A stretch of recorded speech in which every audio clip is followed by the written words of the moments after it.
우리 시원 찬양대 다시 찬양들이 너무나 좋습니다. 같은 찬송가인데 우리 찬양대가 부르면 이렇게 다릅니다. 예, 할렐루야, 아멘. 예, 주님의 크신 이름을 찬양합니다. 우리 옆에 분, 또 앞에 있는 분 인사해 볼까요? 참 잘 오셨습니다. 예수님의 사랑으로 사랑합니다. 환영합니다. 예, 참 잘 오셨습니다. 가을을 맞이하여서 여러분을 위해 특별하게 준비했습니다. 우리 방송만 잠시 다시 한번 띄워주시면 좋겠습니다. 예, 바로 룻기 강해입니다. 그 은혜, 잊을 수 없는 하나님의 은혜. 우리의 모든 삶을 돌아보니 하나님의 은혜가 아니었던 순간이 없습니다. 그 놀라운 주님의 은혜를 함께 여러분과 나눠보기를 원합니다. 총 5번 정도로 준비하였는데 그 마지막은 아마도 추수감사주일에 맞춰질 것 같아요. 그래서 하나님께서 우리에게 허락하시는 그 하나님 나라의 놀라운 은혜가 충만하게 누려지고 또한 받게 되는 귀한 강의 시간들이 되기를 기도해 주시고 또 함께 기대하면 좋겠습니다. 룻기 1장 1절을 보면 룻기의 배경은 사사 시대였음을 알 수가 있습니다. 1절의 시작이 이렇습니다. 사사들이 치리하던 때에 라고 시작되고 있죠. 우리가 앞으로 살펴볼 이 룻기의 시대가 바로 사사 시대였음을 말씀하는 것입니다. 그래서 룻기의 배치도 바로 사사기 바로 다음이 룻기입니다. 그래서 룻기를 좀 더 잘 이해하려면 이 룻기의 배경이 되는 사사 시대를 함께 이해해야 합니다. 여러분, 사사 시대가 어떤 시대일까요? 사사 시대는 영적인 암흑기였습니다. 하나님이 이스라엘 백성들의 왕이심에도 불구하고 이스라엘 백성들은 왕이 없다라고 여겼습니다. 오늘 저는 이 가장 어두운 그때에 라는 제목으로 여러분과 함께 하나님의 은혜를 나누기를 소원하는데요. 그 첫 번째, 다음 세대는 항상 세워져야 합니다. 다음 세대는 항상 세워져야 합니다. 어두운 시대가 다가와도, 우리의 상황이 좋지 않아도 우리가 세워야 될 다음 세대는 항상 있습니다. 모세를 통해 이스라엘 백성들이 430년의 애굽 생활을 정리하고 출애굽하였습니다. 그리고 40년을 광야에서 생활하는데요, 꿈에 그리던 가나안 땅으로 들어가는 것이었습니다. 모세는 죽고 이제 그의 뒤를 이어 여호수아가 이스라엘 백성을 이끌고 갑니다. 가나안의 이방 족속들을 격파했고요. 그리고 이스라엘 백성들은 살아갈 땅이 생겼습니다. 그리고 사사기 1장 1절을 보면요, 사사기 1장 1절은 또 이렇게 말씀이 시작돼요. 여호수아가 죽은 후에라고 그 배경을 짧게 설명을 하는데, 이스라엘 백성들을 이끌었던 여호수아도 죽고 난 뒤에는 하나님이 그러면 어떻게 역사하시고 이스라엘 백성을 인도하셨나? 바로 하나님의 이 사사라고 하는 특별한 사람들이 이스라엘 백성들을 인도하였죠.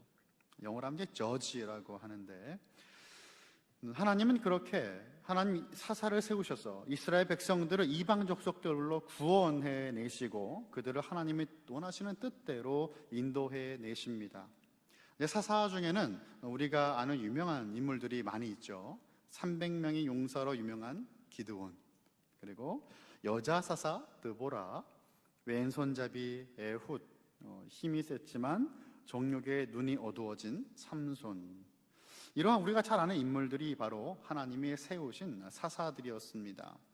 하지만 사사 시대는요, 영적으로 늘 어두운 시대였고 시기였습니다.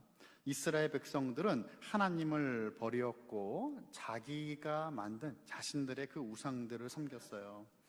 이스라엘 백성들이 야곱 때부터 가졌던 본업, 그들의 직업은 양치는 목축업이었습니다. 그런데 이제 이들에게 땅이 생겼어요. 여러분, 땅이 생겼다라고 하는 말은 무슨 의미입니까? 이제 농경사회가 시작되었다라는 말이에요. 가나안 땅에 거주하던 족속들은 농경사회 속에서 자신들의 신을 만들었습니다. 그래서 구약에서 많이 등장하는 바알, 이 바알이 딱 좋은 예인데, 바알은 농경사회의 없어서는 안 될 비의 신으로 자리 잡았어요. 적절하게 비가 오면 그 해의 농사는 풍년이 되는 것입니다. 그래서 바알은 풍요의 신이기도 한 것이죠. 이스라엘 백성들이 듣기에 솔깃한 거예요.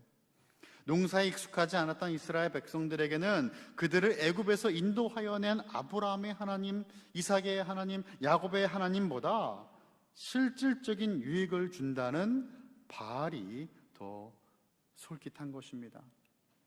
사사시대의 영성을 잘 보여주는 말씀 한 구절이 있는데 우리 한번 같이 읽어보면 좋겠습니다. 저와 여러분이 읽은 룻기 1장 1절에 바로 전절이죠. 사사기 21장 25절 시작. 그때에 이스라엘에 왕이 없으므로 사람이 각기 자기의 소견에 옳은 대로 행하였더라. 아멘. 하나님의 말씀을 따라 살아야 할 이스라엘 백성들은 자기가 원하는 대로 내가 맞다고 생각한 그대로 행하며 살아갔습니다. 그리고 나서 등장하는 말씀이 바로 룻기라는 것이죠.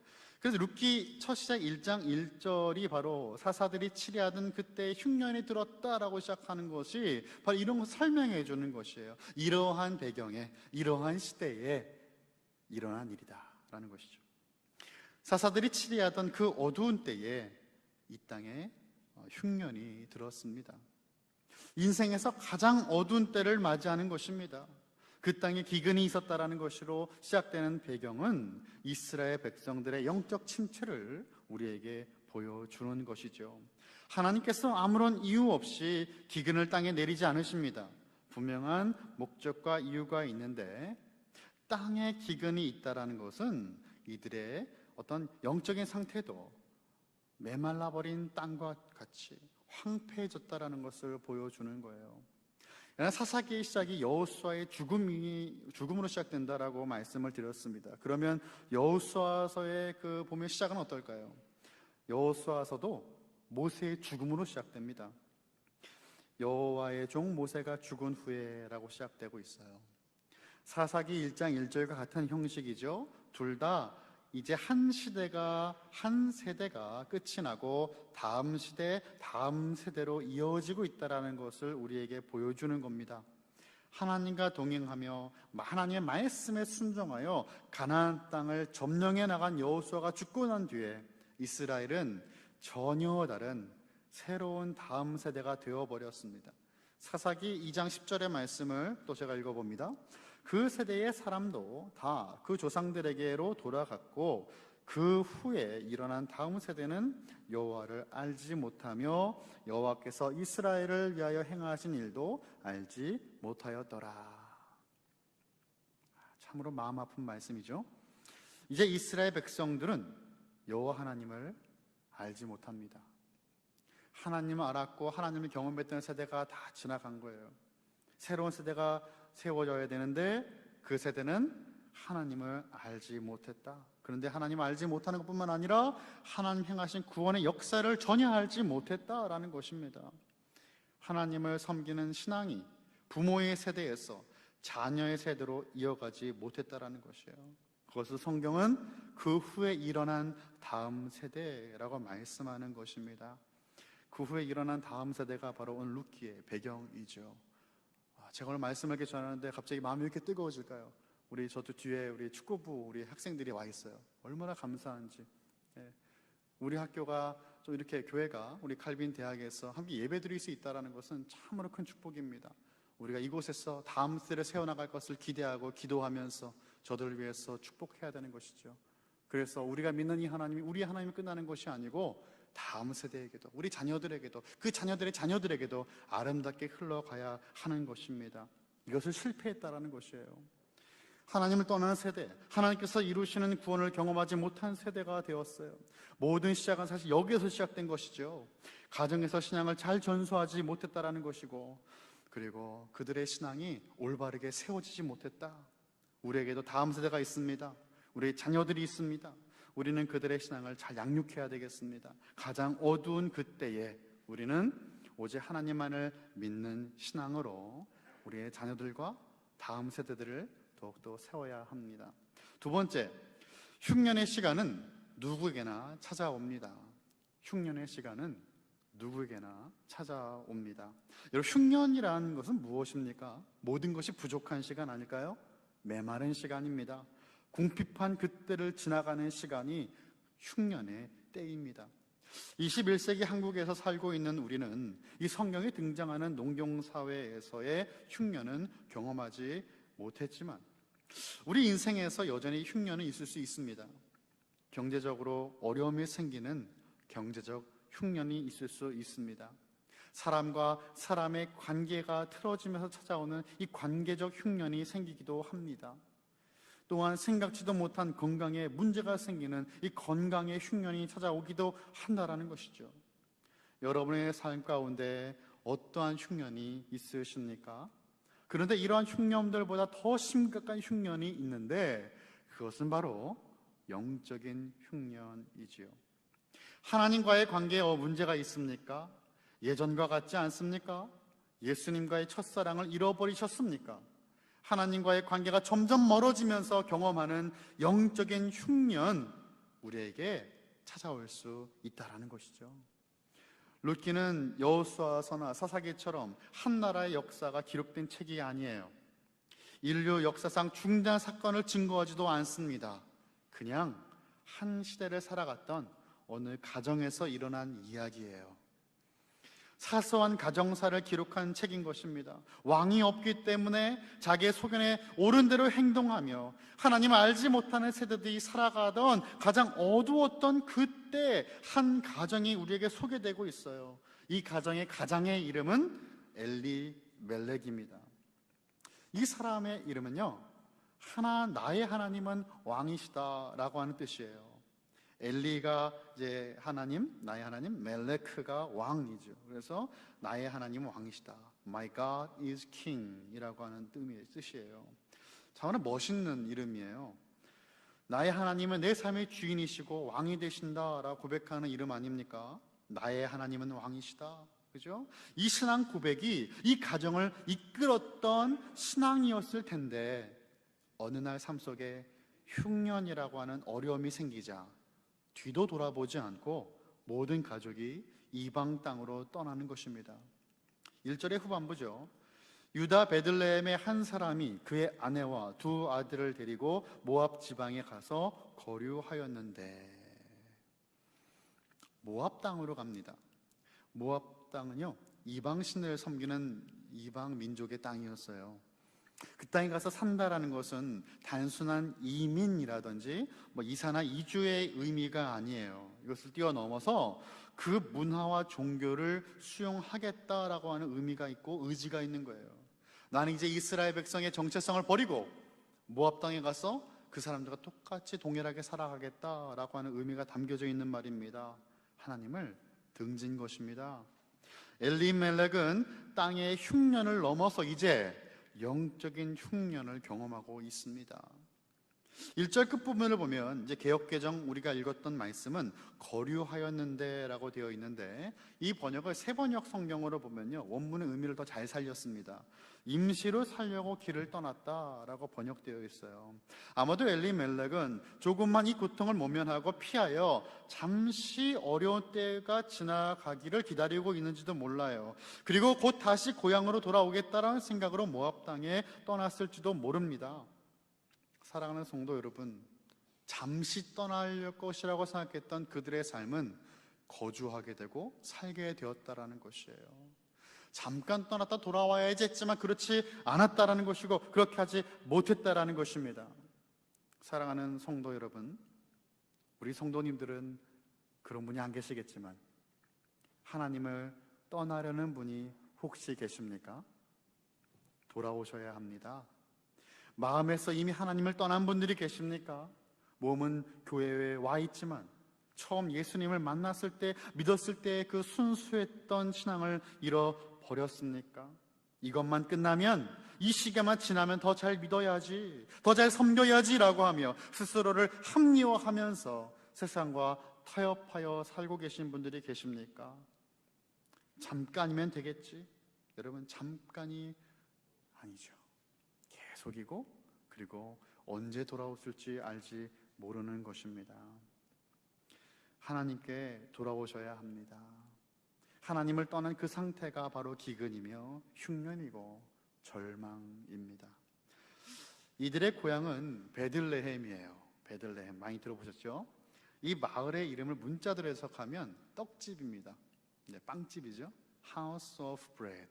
그래서 이제 떡집이고 빵집인데 이 현실이 참으로 아이러니한 게 기근이 들어서 떡집에 떡이 없고 빵집에 빵이 없는 모습이에요. 그런데 그 땅이 어떤 땅입니까? 하나님께서 약속하신 젖과 꿀이 흐르는 땅 아닙니까? 이 땅은 하나님께서 이스라엘에게 내가 너희를 복주겠다라고 하신 땅이에요. 하나님 놀라운 언약, 그 약속의 말씀이 있는 땅이었습니다. 그런 땅에서 흉년을 맞이하는 것입니다. 베들레헴에서 흉년을 맞이하는구나, 그냥 그렇게 단순하게 받아들일 수 있는 문제가 아니죠. 사사시대와 연결하여서 보면 영적인 암흑기를 지나가는 그때에 하나님의 약속 있는 그 땅, 하나님이 복 주시겠다 맹세하신 그 땅, 하나님이 자기 손으로 이끄셔서 내가 너를 복되게 하고 큰 민족을 이루게 하고 내 말씀이 성취되겠다라고 못 박아놓으셨던 그 땅에 들어와 살고 있는데, 하나님의 말씀과는 전혀 다른 흉년을 맞이하고 있다는 것입니다. 좀 더 쉽게 설명할까요? 하나님께서 내가 너에게 반드시 복을 주겠다, 나는 너의 하나님이 될 것이고 넌 나의 자녀가 될 것이다 라고 하는 약속의 말씀 우리에게 주셨는데, 우리의 사업이 쫄딱 망하는 거예요. 자녀들이 문제가 생기기 시작하는 거예요. 건강했던 나의 몸에 병이 듭니다. 그러면 이렇게 생각하지 않을까요? 이것이 과연 하나님의 약속인가요? 이것이 하나님의 복입니까? 라고 묻지 않겠습니까? 이것이 하나님의 은혜가 맞나요? 라고 묻지 않겠습니까? 여러분, 그런데 성경을 보면 이러한 일들이 종종 일어납니다. 마가복음 4장을 보면요, 배를 타고 가다가 큰 풍랑, 광풍을 만나는 사건이 기록되어 있어요. 제자들은 예수님을 모시고 배를 함께 타고 출항하였습니다. 배를 탔어요. 배에는 예수님도 계셨습니다. 그런데 풍랑을 만난 거예요. 예수님과 동행하고 있는데도 이러한 광풍이 일어나더라는 것입니다. 하나님이 나와 함께 하시고 동행하신다라고 약속하셨으니까 당연히 모든 여정이 순탄하고 잔잔해야 한다고 생각할지는 모르겠습니다. 우리는 어쩌면 예수님을 나의 자동차 조수석에 모셔놓았으니 내가 어떻게 운전을 해도 나는 안전할 거야 라고 생각하는지도 모르겠어요. 마치 우리가 부적을 놓고 다니듯이 말이죠. 아무리 중앙선을 넘고 속도를 빨리 내어도 나는 안전해, 예수님은 나와 함께 하시니까 나는 괜찮을 거야 라고 하는 그런 마음들이죠. 그런데 지금 그런 마음과 기대가 철저히 깨져버리는 거예요. 제자들에게 예수님이 어떤 분인지를 알게 하기 위해서 우리 주님은 광풍을 보내세요. 일어나게 하세요. 모든 일에는 분명 하나님의 뜻이 있습니다. 우리의 신앙을 위해서, 올바른 신앙을 갖게 하기 위해서, 무엇이 믿음인지를 알게 하기 위하여 우리 주님은 흉년을 보내세요. 어려움을 보내세요. 하나님의 백성에게 조금 더 자세히 말씀을 드리면, 하나님을 떠난 하나님의 백성들에게 하나님은 하나님께 돌아오게 하기 위하여 기근을 내리시기도 하고 흉년도 보내시는 거예요. 그 땅을 떠나라고 어려움을 주신 게 아닙니다. 그 순간만 모면하라고 그 시간을 주신 것이 아니에요. 이런 어려움을 당할 때, 흉년을 경험할 때 우리는 하나님의 뜻을 더욱더 찾아야 되는데 잘못된 방법으로 하나님의 뜻을 찾으려고 합니다. 사실 내가 답답하고 내가 그냥 궁금한 것인데 기도할 때 어떻게 기도합니까? 하나님의 뜻이 엄청 궁금한 것처럼 기도하는데 사실 그냥 우리가 답답한 거 아니겠습니까? 하나님의 뜻을 찾으려고 그렇게 한단 말이죠. 여전히 교회에 나와 하나님을 믿는다고 하지만 삶에서는 여러 미신들과 그리고 우상들을 겸하여 신봉하고 있어요. 여러분과 이런 예화를 좀 나누기가 좀 부끄럽고 좀 불편하지만 좀 나누기 원합니다. 상당수의 기독교인들은 자신의 불확실한 미래와 또 우리가 나누었던 이런 인생의 흉년들을 경험할 때 점집을 찾는다고 합니다. 크리스천 투데이라고 하는 기독교 신문에서 무속인과의 인터뷰를 소개하는 기사를 읽은 적이 있습니다. 기독교 신문인데 무속인과 인터뷰를 한 거예요. 그 자체가 굉장히 충격이죠. 이 충격적인 것은 무속인들의 손님 대다수가 교회를 다니는 교인이었다는 것입니다. 점을 보는 역술인들이 하는 말은요, 종교와 점을 보는 건 별개와 같다라고 이야기했다라는 것이에요. 심지어 목회지의 문제 등으로 점집을 찾아가는 선교사들과 목사들이 있다라는 것이죠. 점괘를 보는 행위를 우상 숭배로 여기고 하지 못하게 말을 해야 되는 장본인들이 남몰래 운세를 본다라는 것이고, 그리고 많은 교인들도 그렇게 따라하고 있다라는 것입니다. 인터뷰 기사인데요, 무속인의 말이 아주 친한 목사님이 있대요. 참 이게 말이 안 되죠. 근데 그 목사님이 선교지를 나갈 때에도 어디가 좋을지 찾아 묻기도 한답니다. 얼마나 가슴이 아픈 현실입니까? 심지어 어떤 무속인은 목회자나 성도들이 점을 보러 오면 교회를 이왕 다니는 거라면 죽기 살기로 나가십시오 라고 내쫓는다고 합니다. 점쟁이가 어쩌면 믿는 성도보다 나은 것 같습니다. 재미로 그냥 한번 보는 것은 없습니다. 사실 이것은 오늘도 우리들을 신실하게 인도하시는 하나님 아버지를 믿지 못하는 불신앙의 모습, 불순종의 모습인 것입니다. 자, 마지막 세 번째는요, 가장 어두운 그때에 그 자리를 떠나시면 안 됩니다. 가장 어두운 그때에 여러분의 그 예배의 자리를, 그 사명의 자리를 결코 절대 떠나시면 안 됩니다. 주님께서 흉년을 주신다면 언젠간 끝도 있습니다. 긴 터널의 끝은 분명히 있다라는 것입니다. 울며 씨를 뿌리면 언젠가는 기쁨으로 단을 거둘 때가 온다라는 것이에요. 이 시간들이 우리에게 왜 찾아왔는지를 불안해하면서 하나님께 원망과 불평을 쏟고 하나님을 떠나는 것이 아니라 이 어둠의 시간을 하나님께서 원하시는 시간으로 어떻게 채울지를 고민해야 되는 것이에요. 금방 끝날 줄 알았던 코로나 팬데믹이 결코 쉽게 끝나지 않습니다. 왜 이러한 시간이 찾아왔는가, 무엇이 문제였는가 우리는 궁금해하는데, 하나님 앞에서 우리가 더욱더 신경을 쓰고 우리가 회복해야 되는 것은 아무것도 할 수 없어 보인 이 코로나의 시기에 하나님께서 원하시는 시간으로 저와 여러분의 삶에 가득 주님의 뜻을 채우는 것, 여러분 그것이 중요한 것입니다. 지금 우리는 하나님께서 원하시는 모습으로 과연 든든하게 서가고 있는가 물어보고 또 물어봐야 되는 것입니다. 오늘 본문에 나오는 어머니의 이름은 나오미예요. 나오미. 그죠? 나오미 이름의 그 뜻은요, 기쁨이라고 하는 뜻입니다. 아마도 삶 속에 찾아온 혼란과 어려움을 피해 보려고 삶의 그 안락과 편리함을 위하여 이주의 길을, 이민의 길을 선택했을 것입니다. 엘리멜렉과 나오미는 그들의 이름과 같이 살지 못했습니다. 하나님은 이들의 왕이 아니셨고 이들은 기쁘지 않았습니다. 말씀을 자세히 살펴보면 이 가정이 먹고 사는 그 문제 때문에 여러분 살기 위해서 베들레헴을 떠나서 모압으로 이주한 게 아니었어요. 1장 21절의 말씀을 봅니다. 내가 풍족하게 나갔더니 여호와께서 내게 비어 돌아오게 하셨느니라. 여호와께서 나를 징벌하셨고 전능자가 나를 괴롭게 하셨거늘 너희가 어찌 나를 나오미라 부르느냐 하니라. 이게 나오미의 고백이에요. 내가 풍족하게 나갔다가 빈손으로 돌아왔다라고 고백합니다. 베들레헴을 떠날 때는 풍족하게 떠났다는 거예요. 결국 더 나아지려고 떠났다는 것입니다. 눈에 보이는 그 물질을 보고 쫓았다는 것이에요. 아브라함과 그의 조카 롯처럼 눈에 좋아 보이는 소돔과 고모라를 선택한 롯과 같이 더 많은 물질과 재물을 위해 하나님을 등지고 떠난 거예요.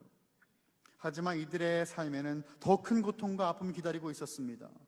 나오미는 이제 자기의 이름과 정반대로 고통을 경험하고 있는데 20절을 보시면요, 자신을 마라라고 부르라 그래요. 마라, 나오미라 부르지 마라, 마라라 불러라 이렇게 하는 거죠. 이 마라라고 하는 이름의 뜻은 슬픔, 괴로움, 쓰다라고 하는 뜻이에요. 남편 엘리멜렉은 이방 땅에서 죽고 그의 두 아들도 함께 죽었습니다. 이제 남은 것은 엘리멜렉의 아내 나오미와 두 아들의 며느리였던 모압 여인 오르바와 룻뿐입니다. 우리가 한 달 동안 함께 살펴볼 룻기는 남편과 이 두 아들을 모두 잃은 나오미가 어떻게 경제적으로 하나님이 채워주시고 함께 하시는가를 우리에게 소개해요. 그를 어떻게 구원하셨는가를 소개합니다. 책의 이름은 룻인데 사실 이 말씀의 주제가 나오미의 빈곤이기 때문에 룻의 이야기라고 하기보다 나오미의 이야기라고도 할 수 있습니다. 그래서 룻기를 잘 살펴보면 시작이 나오미로 시작해서 끝이 나오미로 끝나요. 그래서 모든 것이 나오미의 이야기로 전개가 되는 것처럼 보여지죠. 남편과 아들들 없이 홀로 남은 나오미의 상황은 나오미가 당시 사회에서 경제적인 지원과 관련하여 아무런 보장도 받지 못하는 상황이었다라는 것이죠. 그리고 그가 하나님께로 돌아왔을 때에 풍족한 하나님의 은혜 가운데 그를 책임져 주시는 하나님의 은혜, 헤세드, steadfast love, 그 신실한 은혜를 경험한 이야기가 바로 룻기의 이야기라는 것이고 나오미의 이야기입니다. 사랑하는 성도 여러분, 저는 이 은혜를 함께 경험하고자 합니다. 우리가 처음 예수님 만났을 때의 그 은혜 말이죠. 잊을 수 없는, 놓칠 수 없는 그 하나님의 놀라운 은혜를 다시 맛보고 싶습니다. 그러면 그러기 위해서는 하나님께서 원하시는 모습으로 서 있어야 합니다. 흉년이 다가와도 떠나서는 안 됩니다. 하나님을 사랑하는 그 마음으로 우리는 더욱 하나님께 나아가야 합니다. 예수님께서 말씀하셨어요. 누가복음 9장 23절의 말씀입니다. 또 우리에게 이르시되 아무든지 나를 따라오려거든 자기를 부인하고 날마다 제 십자가를 지고 나를 따를 것이니라. 우리는 예수 그리스도 한 분만을 선택하고 날마다 우리에게 허락하신 그 십자가를 든든히 붙잡고 주님과 동행해야 되겠습니다. 가장 어두운 그때에 지금 이 자리에서 주님을 바라보며 지금 이 자리에서 오직 주님께 순종하고 주님께 나아가는 저와 여러분, 우리 모든 칼빈교회 성도님들이 다 되시기를 예수 그리스도 이름으로 간절히 축원합니다. 기도하겠습니다.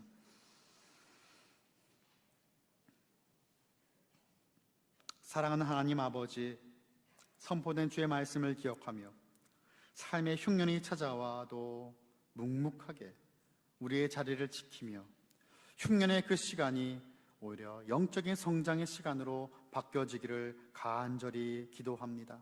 주님 인도하여 주시옵소서. 그리하여 하나님 앞에 날마다 세워지게 하시고 예수님과 동행하게 하시고 주님 앞에서 그렇게 쓰임받는 우리 모든 칼빈교회 성도들이 다 되게 하여 주시옵소서. 감사드리며 우리를 구원하신 예수님의 이름으로 기도하옵나이다. 아멘.